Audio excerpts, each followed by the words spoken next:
មួយប្រធានភូមិម្នាក់ចែកស្រូវពូជ243.2 គីឡូក្រាមឲ្យកសិករ16គ្រួសារស្មើគ្នាតើក្នុងមួយគ្រួសារទទួលបានស្រូវពូជប៉ុន្មានអញ្ចឹងប្រធានភូមិនឹងចែកពូជស្រូវ243.5 គីឡូក្រាមឲ្យទៅកសិករប្រមាណគ្រួសារ16គ្រួសារស្មើគ្នាអត់ស្មើគ្នាហើយគេសួរថាម៉េចតើក្នុងមួយគ្រួសារទទួលបានស្រូវពូជប៉ុន្មានត្រឹមត្រូវអញ្ចឹងគេសួរថាតើក្នុងមួយគ្រួសារនឹងទទួលបានស្រូវពូជប៉ុន្មានអញ្ចឹងយើងអាចសរសេរបានថា16គ្រួសារទទួលបានស្រូវពូជប៉ុន្មាន243.2 គីឡូក្រាម243.2 គីឡូក្រាមចុះបើមួយគ្រួសារទទួលបានស្រូវពូជប៉ុន្មានគីឡូក្រាមទទួលបានស្រូវពូជប៉ុន្មានគីឡូក្រាមអញ្ចឹងយើងត្រូវធ្វើម៉េចតោះនៅឡើងឆ្លើយយើងត្រូវធ្វើម៉េច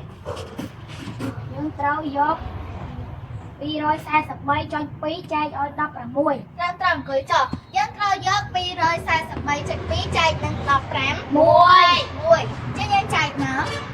243.2 ចែកនឹង16ចឹងណាគេស្ម័គ្រចិត្តឡើងធ្វើលេខនេះแล้วសេណាតឡើងធ្វើលេខនេះទៅមិនឡើងឆ្លើយណាឯងតោះឡើងធ្វើលេខនេះកាត់ពីតូងថាបាន1 6 ដល់6 1ម្ដង1 4ដល់6កើតចេញពី2 2នឹងសល់1 4ឡើង14 14ដល់6នឹងសល់8 1ដាក់1 0ទម្លាក់3ដាក់បាន5 6ដល់30សេរី0ត្រាទុក3 5ម្ដង5 5មក3 8សេរីលេខ8 3ដាក់0 3ដាក់3ដល់8 0ទម្លាក់ចុចទម្លាក់2ដាក់បាន2 6ដល់12សេរី2ត្រាទុក1 2ម្ដង2 2 6 3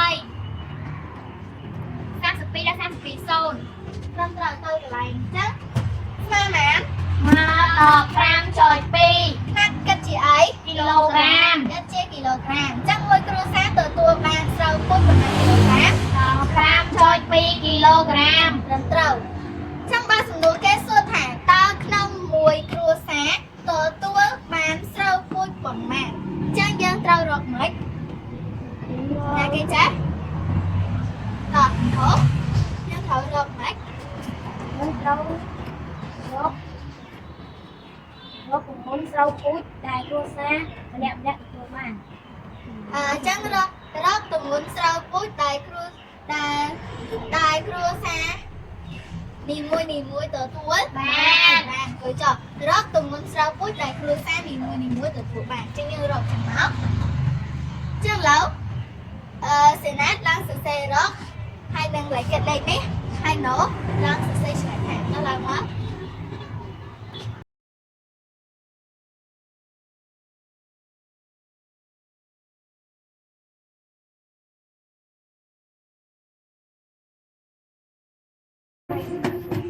ប្រមាណវិធីរបៀបឆ្លើយរកទម្ងន់ស្រូវពូជដែលគ្រួសារនីមួយទទួលបានយក243.2 ចែកមក16ស្មើ15.2 គីឡូក្រាមដូចនេះស្រូវពូជដែលគ្រួសារនីមួយទទួលបានគឺ15.2 គីឡូក្រាម